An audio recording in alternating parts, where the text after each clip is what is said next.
Radhe Krishna digital channel પ્રસ્તુત કરે છે આવા અવનવા પ્રોગ્રામ સાંભળવા માટે અમારી ચેનલને સબસ્ક્રાઇબ કરજો।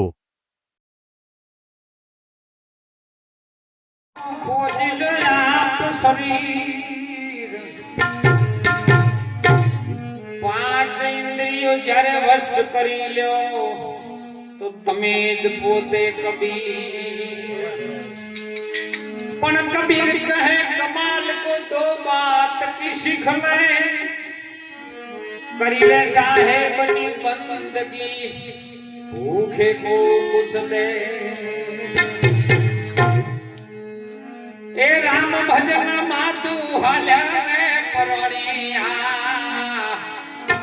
आमा जग मा थोड़ा थोड़ा जीवना दी।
ગીત વાળાને લાખ લાખ વાર વંદન.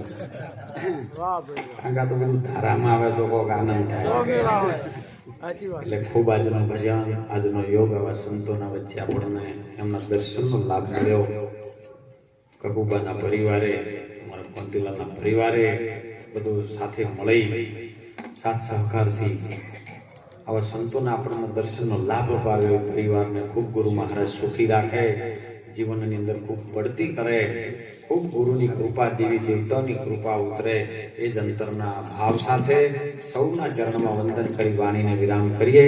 બોલો સદગુરુ ભગવાન કી જય, સદારામ બાપાની જય. ઈશ્વર, આપણે ઈશ્વર ઈશ્વર કરીએ છીએ, પણ ઈશ્વરની અંદર તમારું ધ્યાન લગાવો. સ્વર ક્યારે હતો કે માના ગર્ભની અંદર બાળક બનતું હતું. બાપનું બીજ જ્યારે ગર્ભની અંદર પડ્યું, અષ્ટકમળ પોખડીની અંદર એક બુંદ પડ્યું, બીજ આકાશમાંથી આવ્યું. તમે ભોળાનાથનો ફોટો જોજો, અર્ધમાત્રામાં બીજનો આકાર ચંદ્રમાનો અહીંયા છે. જ્યારે બાપનું માનું સમાગમ થાય તો આકાશમાંથી વિચાર આવે ને એમાંથી બીજ શૂન્યમાંથી આવે છે. ભણવા જતા ને તો પાટિયામાં પહેલો માસ્તર શૂન્ય શીખવાડતો, અને શૂન્ય શીખવાડે ને એટલે અહીંયાથી પછી બીજમાંથી રેલો આવે. ભણો ને એટલે શૂન્ય આવે, અને પછી આમ કરીને રેલો આવે એટલે એમાંથી એકડો થયો છે. પછી એકડામાંથી તો ઘણું બધું થઈ ગયું. અને ઈ જ્યારે પડ્યું અષ્ટકોમળ પકડી ફૂલી અને એની અંદર બીજની રચના કરીને તાણે એની અંદરથી જે બાળકનો વિકાસ થયો, અને માની નાળ ને એની નાળ ડૂંટી જ્યારે નાભીમાં લાગી ને એટલે વચ્ચે જે પવન ચાલુ હતો ને એનું ઘર્ષણ થતું હતું. તમે બે હાથ ઘસો ને એટલે વચ્ચે અવાજ આવે, દેખાય નહીં પણ સંભળાય ખરો. એમ ઈ અવાજના આધારે બાળકનું બધું રચન થતું હતું. હવે મન એમાંથી પાછું જુદું પડ્યું છે એટલે તમે પાછું એ કણી પ્રાણમાં જો ગર્જના થતી હતી એની પાછું નાદમાં લઈ જાઓ તો મન અમન બની જાય. પછી તમારે કોઈ કરવાનું રહેતું પણ કે તું પછી ભટકીશ નહીં, મથી જો મૂળ વચનની મોય સમજીને પછી સો રહે, પછી એને કરવું ના પડે. ઈ નાદની અંદર મનને લગાવવાનું છે, પણ આપણી હાલ બધી જગ્યાએ બીજે લગાવવા. એટલે ગુરુ મહારાજ આવા સંતો પ્રગટ છે. સાહેબ ભજન કરજો, ભાઈ ભાઈઓથી બહુ ખૂબ હેત રાખજો, પ્રેમ રાખજો. બાપુ સુંદર વાત કરી કે દુનિયાની અંદર બધી તૈયારીઓ થઈ જાય, પણ ભારત ભૂમિમાં તમારે જીવન સુખી બનાવવું હોય તો તમે એકતા લાવજો. હું તો દરેકને હાલ બાપુ હમણાં મારે ફંક્શન અહીંયા સાબુડિયામાં હતું કે બાપુ કેમ તમે હિન્દુ સંમેલન મનાયા, એટલે મારે કહેવા જોયું સાચું કીધું, તમે હિન્દુના જો દીકરા હોય ને તો ગામની અંદર શમશાન છે બધું એક કરી નાખો. શમશાન ભૂમિ તમે ઠાકોરની અલગ રાખો, બ્રાહ્મણની અલગ રાખો, પટેલની અલગ રાખો, તો તમારી શમશાન ભૂમિ અલગ અલગ છે. તમે હિન્દુ કેવી રીતના હે શરીર જાય છે પછી તો હિન્દુ મુસલમાન રહેતો નથી. તો તમે એક શમશાન બનાવો અને એક શમશાનમાં બધું શરીર લઈ જાઓ, કારણ તમે હિન્દુના દીકરા હતા. તમે ભેદભાવ ન કરશો સાહેબ, બધા એકતા રાખજો, નહીતર સમય બને ને એટલે સંતોએ તો શાસ્ત્ર વિદ્યા અને શસ્ત્ર વિદ્યા તમામ ઋષિ મુનિઓને શીખવાડેલી જ છે. જ્યારે જગતના ચોકમાં દરેક માણસ હારી જશે ને, જ્યારે મિલિટરી પણ હારી જશે ને, ત્યારે મારા સાસુ સંતો અખાડાના બેઠા છે સાહેબ. ભારત દેશની ભૂમિને એ સંસ્કૃતિને બચાવવા માટે કદી પાછી કોને નહીં કરે એવો મને વિશ્વાસ છે સાહેબ. એટલે ખૂબ ભજન કરજો. બસ આયો માણસનો અવતાર મળ્યો છે ને, પોતે પોતાની ઓળખાણ કરજો. નહીતર બધું કર્યું છે, આખી ટપાલ લખી છે, પણ એ એડ્રેસ જો નહીં લખ્યું હોય ને તો ટપાલ વળી પાછી ઘરના ઘેર છે.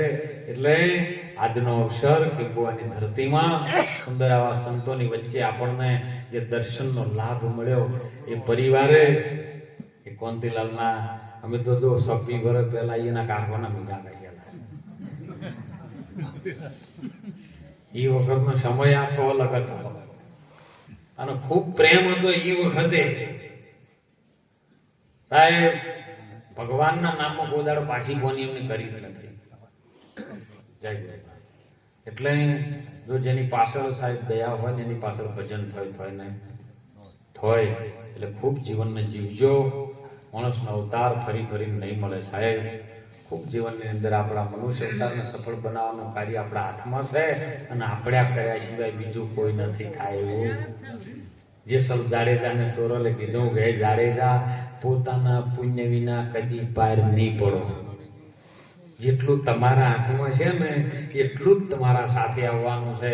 બાકી જે પેલો કરશે ને એના લીધે હું તરી જાયો તો એ વાતો બધી છે જૂઠી.